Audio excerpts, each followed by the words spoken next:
Muy buenos días. Me dijeron que cuando me vea que empiece a hablar y eso estoy haciendo, Luis. ¿Te has visto? Sí. Eh, bueno, en esta mañana a mí me gustaría, antes de iniciar el tema que tú has traído, sumamente interesante, que tú nos conversaras acerca cómo anda tu actividad en términos de la conquista que un grupo de dominicanos se ha planteado para que yo pueda tener dignidad y tú también puedas tener dignidad en los últimos años que nos quedan. ¿Cómo va ese mundo? Mira, el proceso de reclamo de los servidores públicos que tienen derecho a una pensión del Estado por estar amparados en la ley 379, esto quiere decir que desde antes de entrar en vigencia la actual ley de seguridad social, la 8701, ya eran personas que habían trabajado o estaban trabajando en el Estado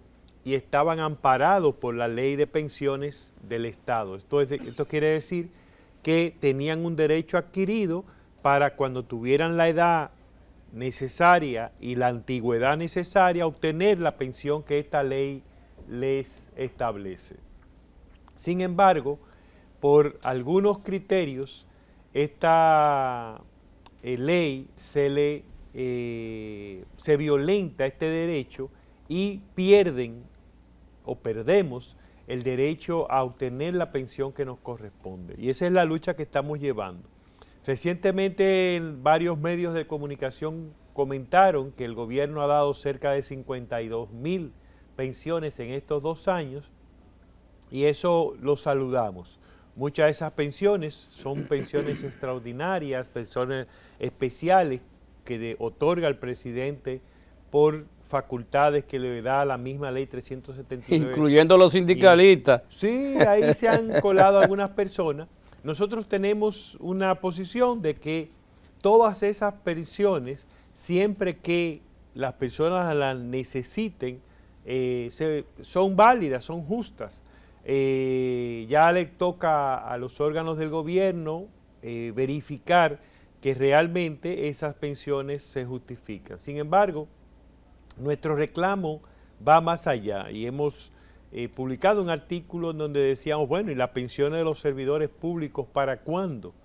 Porque este derecho que sigue siendo negado por las actuales autoridades del Consejo Nacional de la Seguridad Social viola no solamente la ley 379-81, que es la de pensiones del Estado, sino la propia ley 8701. ¿Para qué sirve ese consejo? Ese consejo es el órgano rector que tiene que asegurar y tomar las decisiones necesarias para asegurar el desarrollo del sistema dominicano de seguridad social. Lo malo, es un órgano importante, lo malo es que se ha parcializado con los intereses de los negocios en la seguridad social, que sí aseguran decisiones oportunas, rápidas, favorables para ellos, pero cuando se trata de derechos para los afiliados, entonces la toma de decisión se vuelve lenta, hasta cierto punto incluso improductiva, porque no llegan a salir las decisiones, o cuando salen favoreciendo la menor cantidad, es decir, entre varias alternativas que hay con derechos adquiridos, con derechos fundamentales que le corresponden a la población, sacan como si fuera una bomba de distracción, una estrategia de distracción, solo el beneficio para algunos pocos, como una migaja que dejan caer, que dejan atender. Entonces es un órgano que está demostrando que aplica las leyes de una forma ágil, oportuna, efectiva, cuando es para responder a los intereses de los negocios en la seguridad social, y de otra forma totalmente inversa, totalmente parcializada e inefectiva cuando se trata de los derechos de los afiliados.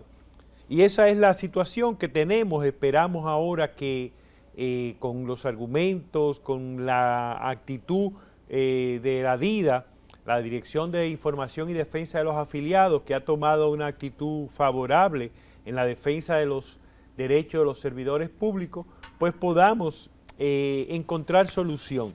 Y de lo contrario vamos a tener que irnos a judicializar nuestras demandas.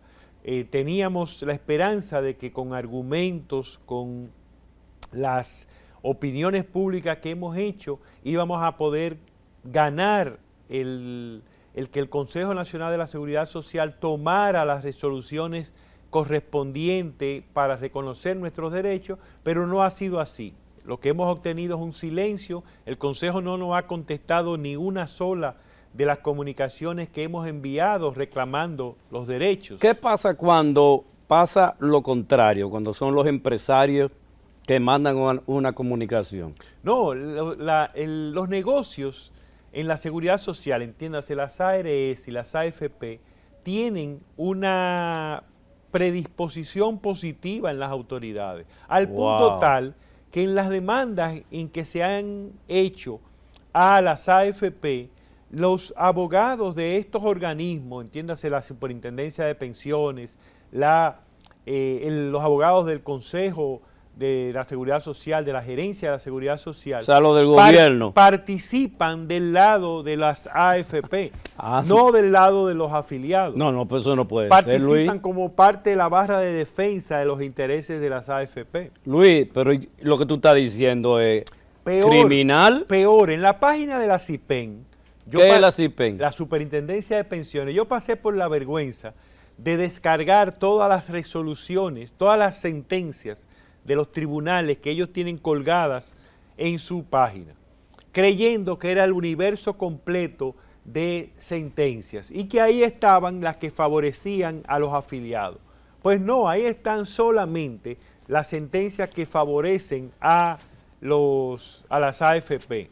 Wow. Las sentencias que favorecen a los empleados, por ejemplo, las sentencias que dicen que las pensiones que dan no pueden ser temporales, no se pueden acabar en una fecha determinada, sino que son vitalicias. Hasta que muera la persona. Esa sentencia no aparece publicada ahí en la página de la CIPEN.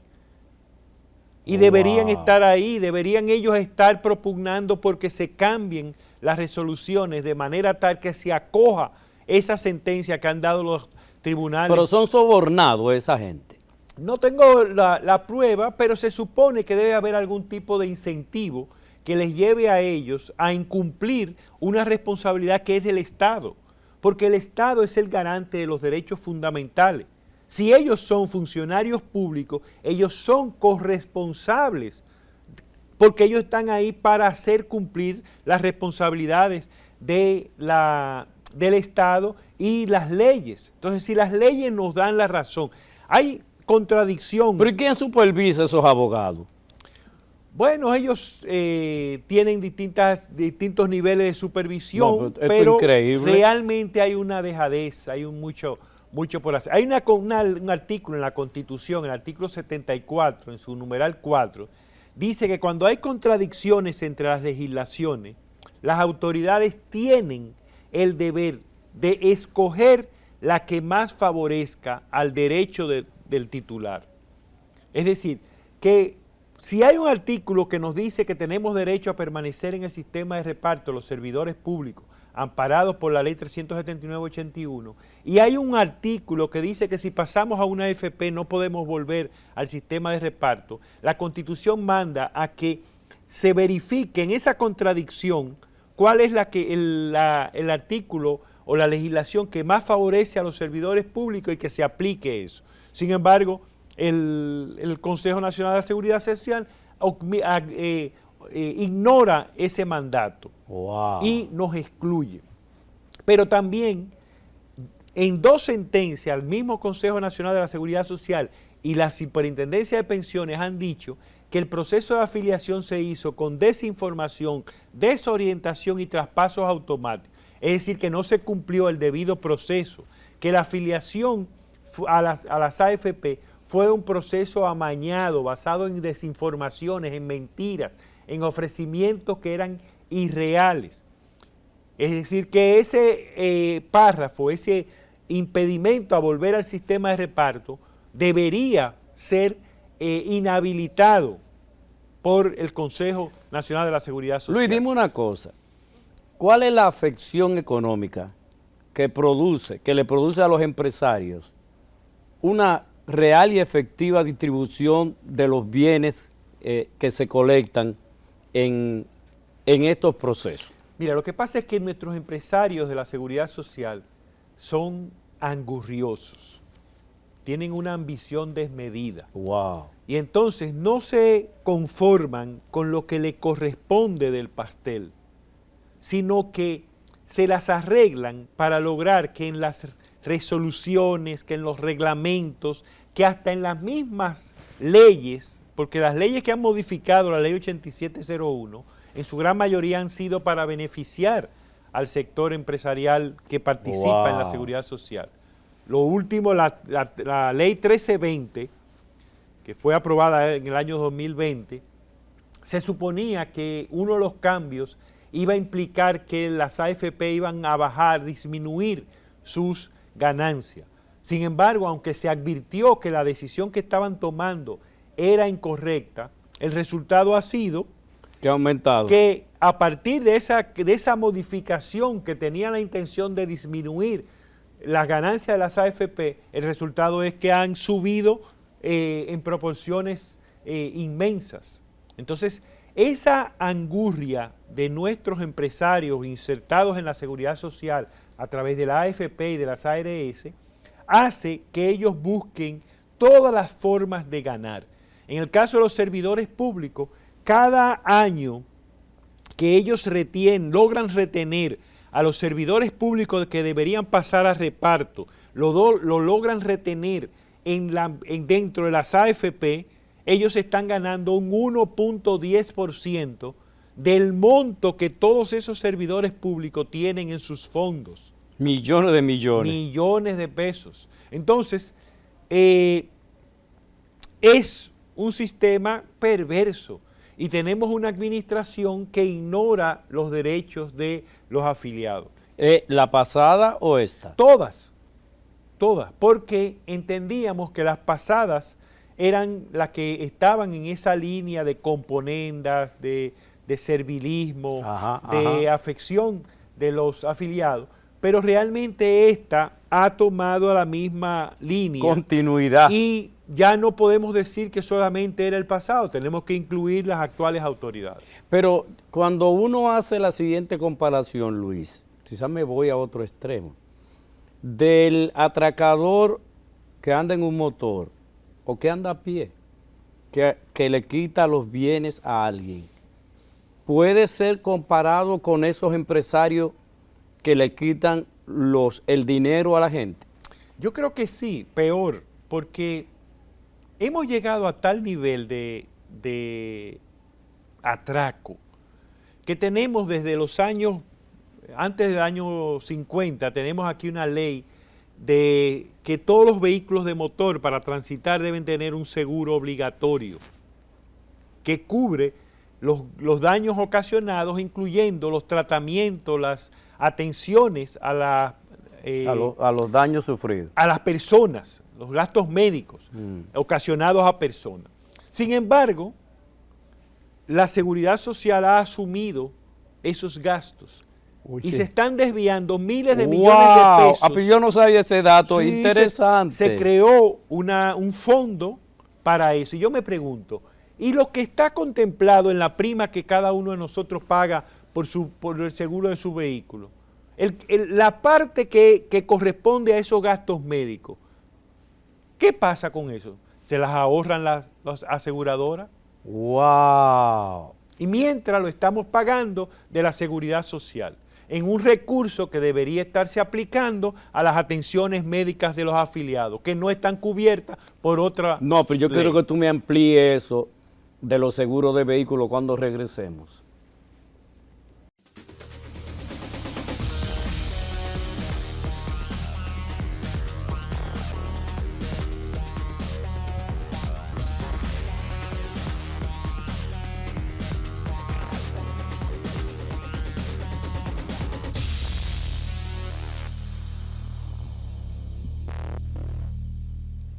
¿Dónde yo consigo ese artículo donde tú haces más detalle de esa realidad que yo desconocía, que si usted tiene un accidente, Sí.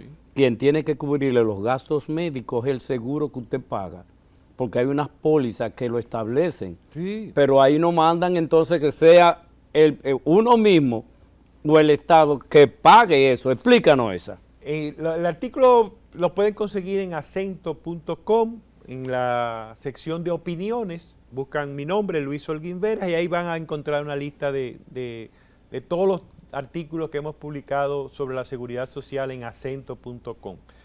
¿Qué pasa? Recientemente la Dirección de Información y Defensa de los Afiliados solicitó, hace unos años mejor dicho, solicitó al Consejo Nacional de la Seguridad Social la eliminación del límite de los 8 salarios mínimos que establece la Ley 379/81, que es un límite que buscaba poner un tope a las pensiones del Estado. Sin embargo, ese límite que se estableció en el 81, tiene ya 41 años de antigüedad, hoy día ha quedado obsoleta, porque el Estado ha crecido, los niveles salariales han crecido, y en un estudio que nosotros hicimos con la Fundación Sinergia Social, demostramos lo obsoleto de ese límite. En 1981 comparamos 3 nóminas en cada uno de los 3 años que les voy a mencionar. Ese límite solamente afectaba a menos del 1% de la nómina, de los empleados incluidos en nómina. ¿Quiénes eran ellos? ¿Quiénes quedaban afectados? El secretario de Estado, hoy ministros, y algunos subsecretarios, hoy llamados viceministros. Comparamos entonces con las nóminas de 3 instituciones del 2019 y del 2020, y el porcentaje de personas, de empleados afectados por ese límite subía a un 13, un 14, un 15%. Entonces, ¿qué es lo que demostramos con eso?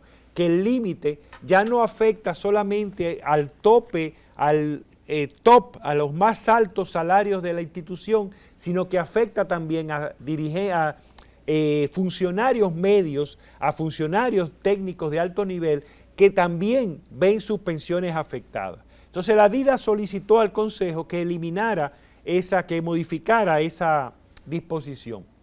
¿Qué respondió el Consejo Nacional de la Seguridad Social en una resolución, la 550-04, que no podía eliminarlo porque eso estaba consignado en una ley? Y entonces ahí fue que escribimos el artículo y le decíamos, pero ven acá, para una cosa sí aplica la ley y para otras no. Y pusimos de ejemplo el caso del Fondo Nacional para Atención a las Atenciones Médicas Ocasionadas por Accidente, el FONOMAT.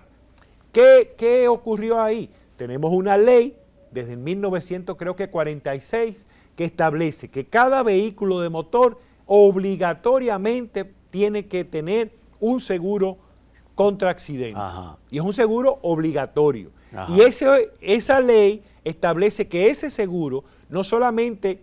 ¿Qué ley es esa? Repíteme. Es la ley, no recuerdo, 4.117, creo que 4117. Creo que establece claramente que ese seguro cubre todos los daños a terceros, incluyendo los daños por las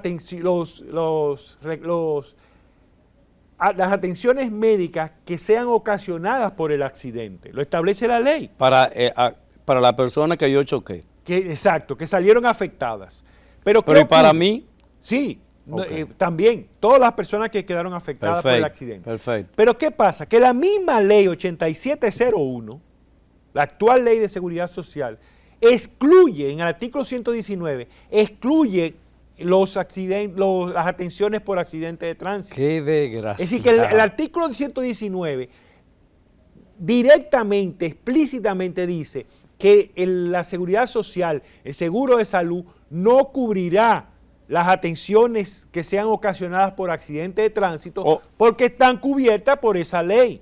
Sin embargo, nuestro Consejo Nacional de la Seguridad Social, el mismo que dijo que no podía tomar una resolución en contra de la ley, ahora como es para favor de los afiliados, dice no, yo no puedo tomarla. Pero Cuando es para favorecer a las aseguradoras, que son las responsables de tener esos seguros que cubran esos daños, ahí sí yo puedo decir, yo voy a asumir eso, yo voy a transferir miles de millones de pesos para transferir. Y supuestamente es un fondo transitorio, Wow. pero cada consejo lo va posponiendo, lo va ampliando. Y en el actual Consejo Nacional de la Seguridad Social, a principio de año volvieron otra vez a prorrogar el fondo y a transferir miles de millones de pesos para eso. Miles de millones de pesos que deberían estar cubriendo las enfermedades, las atenciones, los servicios,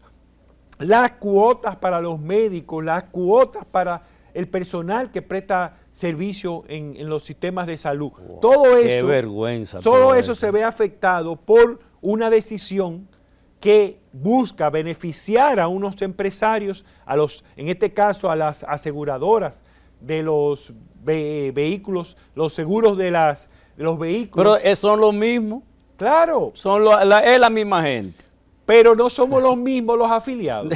Wow. Entonces los afiliados somos quienes tenemos realmente la de perder, porque no tenemos un consejo, unas autoridades en el Consejo Nacional de la Seguridad Social que asuman su verdadera responsabilidad de hacer cumplir los derechos fundamentales y hacer cumplir su papel, su responsabilidad como ente regulador y asegurador del buen desarrollo del seguro social, de la seguridad social. Por eso el peligro que yo veo, que construyeron un edificio ahí en la Jiménez Moya, lo que se llama los acuerdos entre los empresarios, ¿cómo que se llama eso? Entre los empresarios y el Estado, sí, público-privado. Eso es un peligro, pero peligro, porque, por ejemplo, ese es el caso. ¿Quiénes son los que están dominando y los que deciden lo que hay que hacer? Mira, eso es tremendamente riesgoso, como Wow. tú bien señalas, porque lo primero que se hizo en el país fue crear una imagen de que la administración pública es corrupta. Es corrupta y que nada funciona. Y la administración privada es totalmente sana. Es una cosa eficiente que no tiene. Pero no nos Pero damos... los dominicanos que, ¿cómo se llama? Quienes hacen el trabajo son los dominicanos y las empresas privadas. Claro, pero no nos damos cuenta que la corrupción Desgraciados. tiene dos lados. Es como una moneda. De un lado está el funcionario, el empleado que se corrompe, pero del otro lado está el corruptor. Está el ejecutivo, el empresario, el importador, el que sea, que hace las acciones para corromper. Ajá. Y que paga la corrupción. Sí. Entonces, el Estado, la administración pública, tiene sus bondades y tiene sus sistemas de control. Funciona, Luis. Funciona. Claro, hay cosas que mejorar, hay vulneraciones que hay que corregir. Y eso tenemos que buscar la forma de fortalecer los controles, de forma tal que se siga corrigiendo. Pero no es cierto, yo no creo, yo conozco muchos funcionarios serios, muchos funcionarios que han pasado por la administración pública y no han sido objeto de corrupción.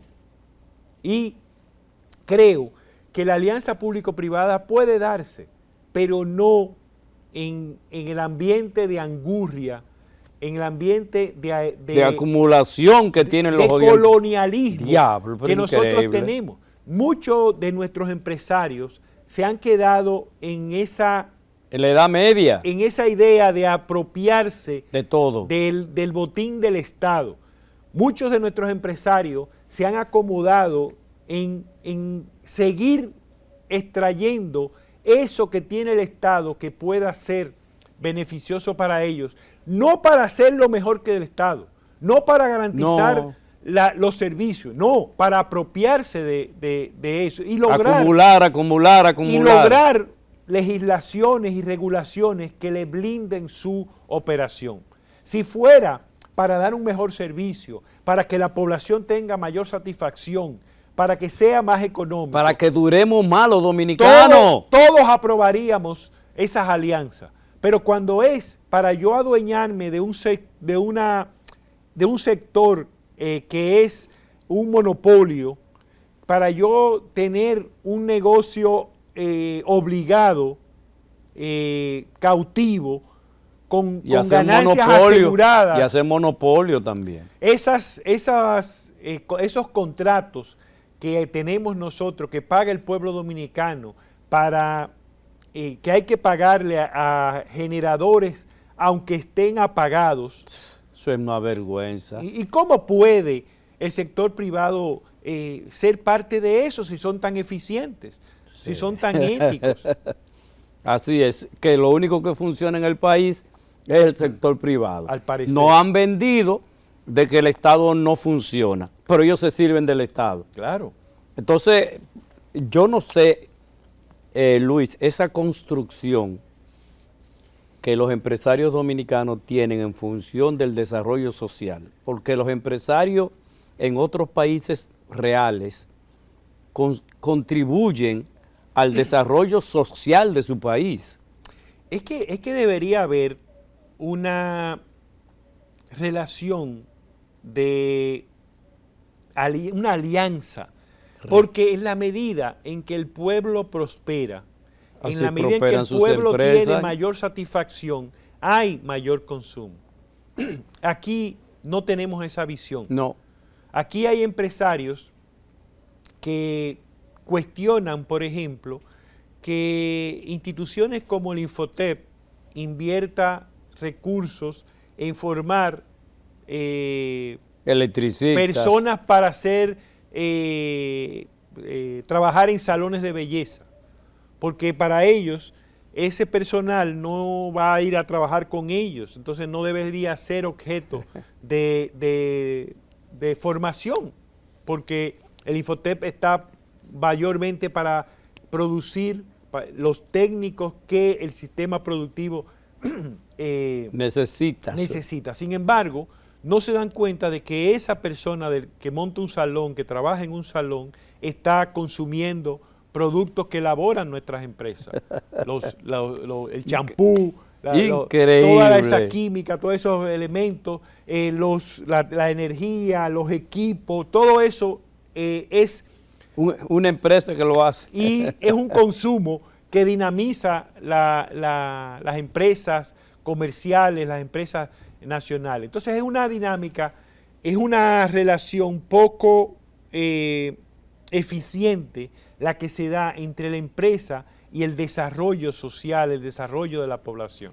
Yo pienso que nuestros empresarios viven todavía en la caverna y que ese grupo de empresarios que ha entendido que nosotros somos nada, que ha entendido que se puede hacer, ellos pueden hacer absolutamente todo.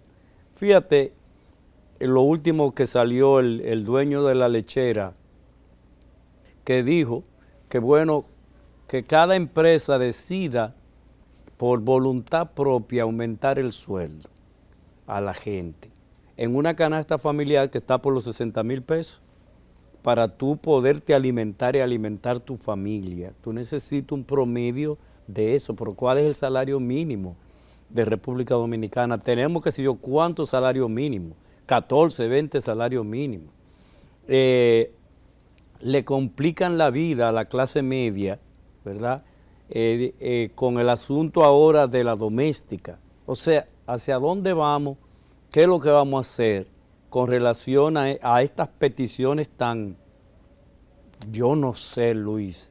A veces hay una desesperanza que uno tiene con relación a, bueno, ¿y hacia dónde vamos? Y que realmente tenemos una relación viciada. El aspecto de cómo repercute la inflación en los salarios es algo que nuestros empresarios no le importa, porque ellos entienden, para que tú continúes la idea, los empresarios entienden que poner a trabajar a alguien, le están haciendo un favor. Claro. Baboso, te estamos multiplicando la riqueza, porque si no hay un trabajador, no hay riqueza. Entonces no han podido entender que por más capital que puedan tener, si tú no lo pones a producir, se quedan ahí, se diluyen. Es el obrero, es ese técnico que te va a producir mayor riqueza. Y es así. Y más adelante me gustaría incluso ver cómo mientras el salario se maneja, el salario nominal, el salario bruto, cómo en las fórmulas de análisis y de manejo y de control de otros aspectos se utiliza lo que se llama el salario real. Déjelo ahí en el salario real. Vámonos a una pausa y regresamos.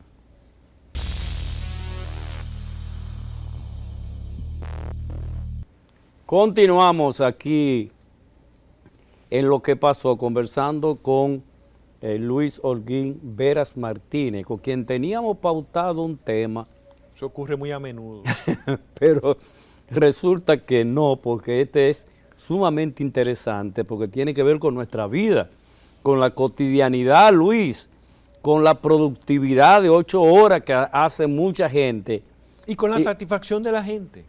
Y con la satisfacción de la gente, y cuando llega a los 60 años, luego entonces quieren sacarte la lengua, ridiculizarte, pero esas personas de más de 60 años que tienen los recursos, tienen villa allá en Miami, o algunos en Italia, como son el grupo ese dueño de Punta Catalina, o de esos terrenos, tienen villa en Italia porque son de origen italiano. Pero villas. Sí, entonces tú dices, pero bueno, ¿y hacia dónde vamos nosotros como nación, nosotros como institución? Pero tú has sido una explicación que me gustaría que la continúe. Mira, en la seguridad social en el sistema de pensiones, hay varias disposiciones que establecen que el fondo debe crecer. Que el fondo, por la acción que hacen las AFP, tu fondo tiene que crecer y establece incluso un mínimo. Pero ¿qué ocurre en las normativas, en los reglamentos que se han aprobado en el país?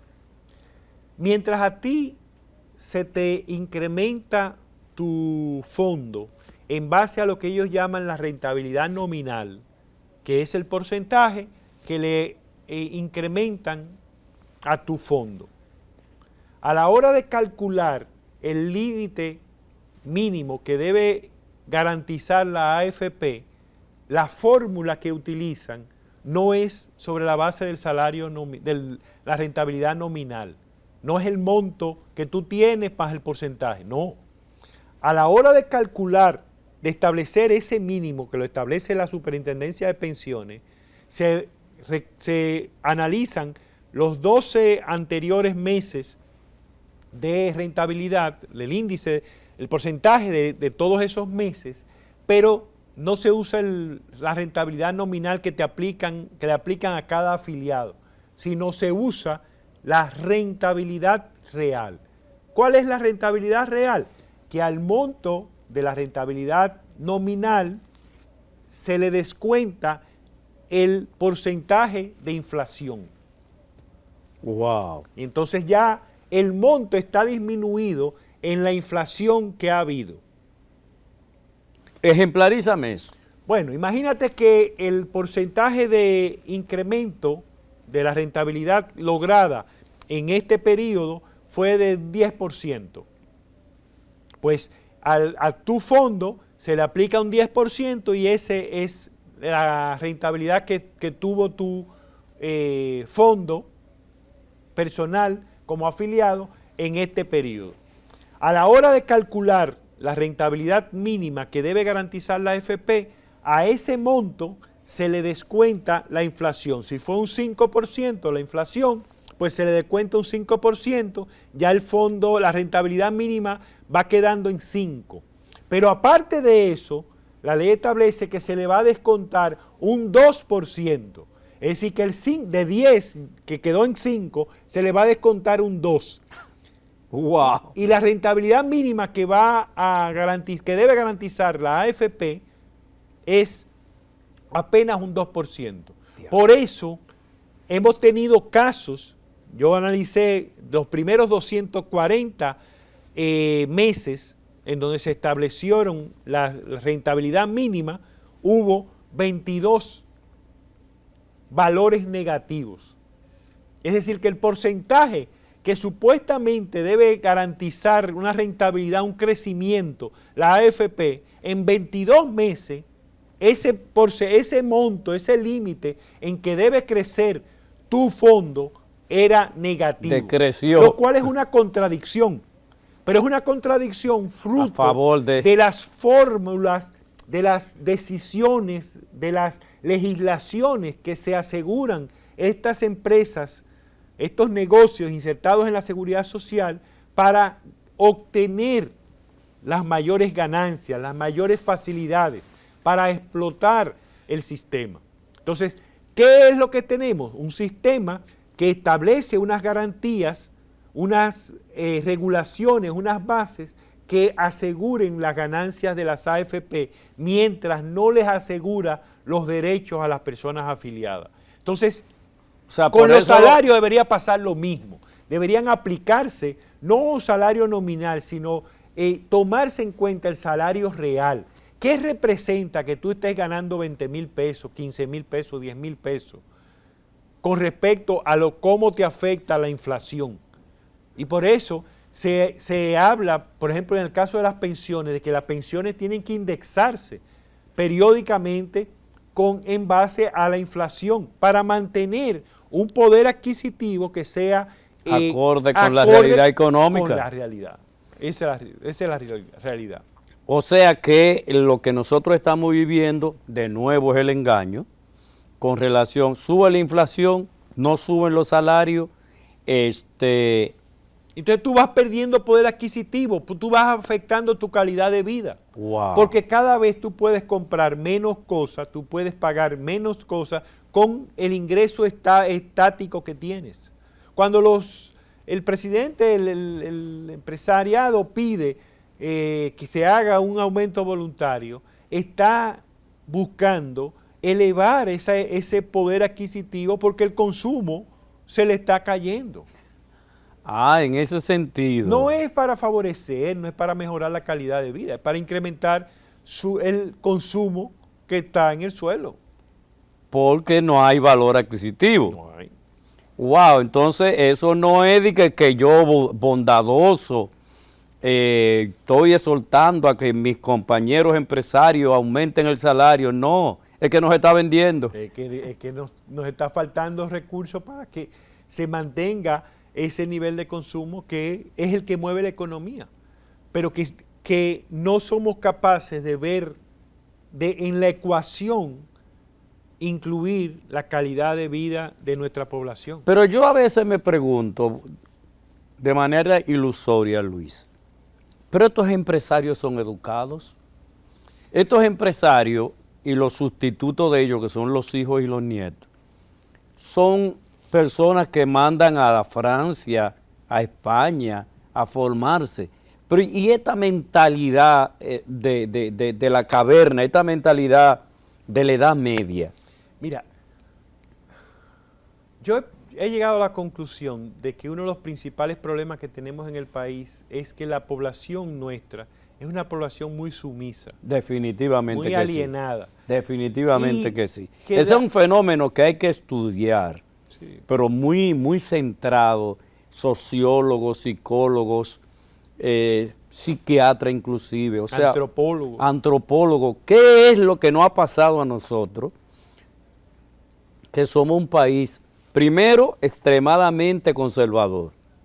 Yo creo que es uno de los países más conservadores que hay en América Latina. Mira, y lo vemos en los temas que son asumidos por el país. A nivel mundial, a nivel regional, se van estableciendo temas prioritarios para la región, para el mundo. Nosotros nos montamos en esos temas cuando ya han pasado. Ya están sustituidos. Terminando su periodo. Por ejemplo, se hace el decenio del agua, el decenio de la juventud, el decenio del el problema climático.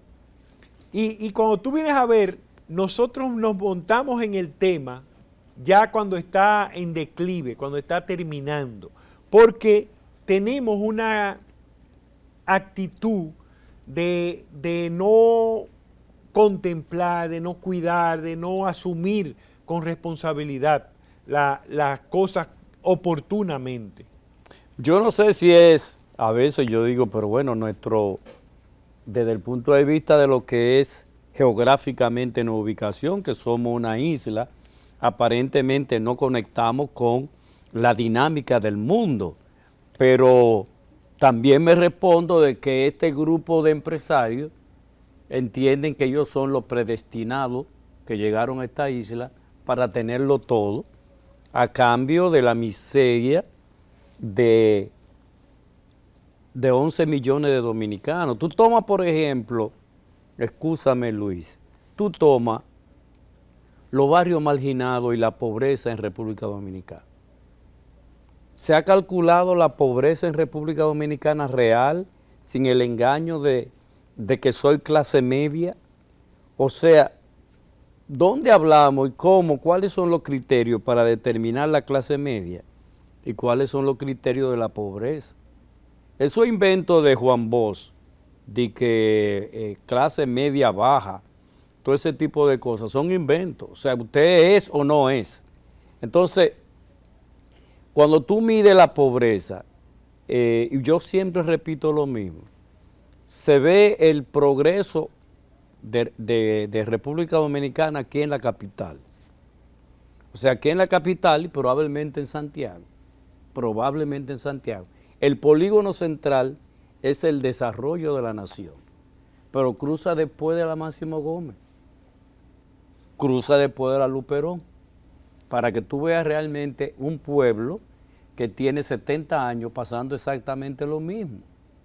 ¿Por qué? Porque ese grupo que viola las leyes, y eso que tú nos acabas de decir con relación a que son las aseguradoras de vehículos que tienen que cubrir los gastos médicos de ambas partes. O sea... Pero quiero decirte que no es exclusivo.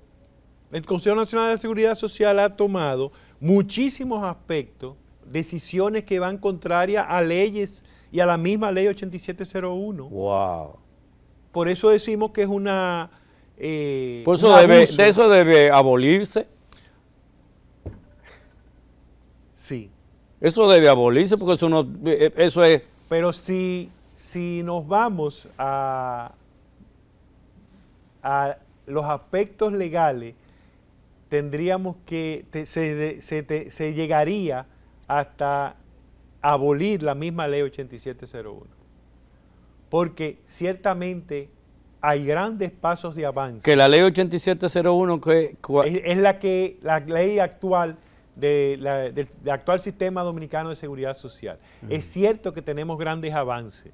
Por ejemplo, la universalidad que pretende, o que pretendía, porque no se ha logrado. Pero ¿por cuáles sectores no se ha logrado?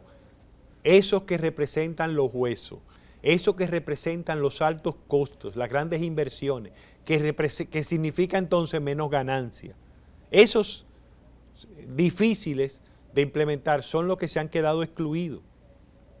Los que son fáciles se han tomado. Y te pongo el caso de una de las demandas que tenemos nosotros los servidores públicos. Aquí la persona que se pensiona pierde su seguro de salud del régimen contributivo.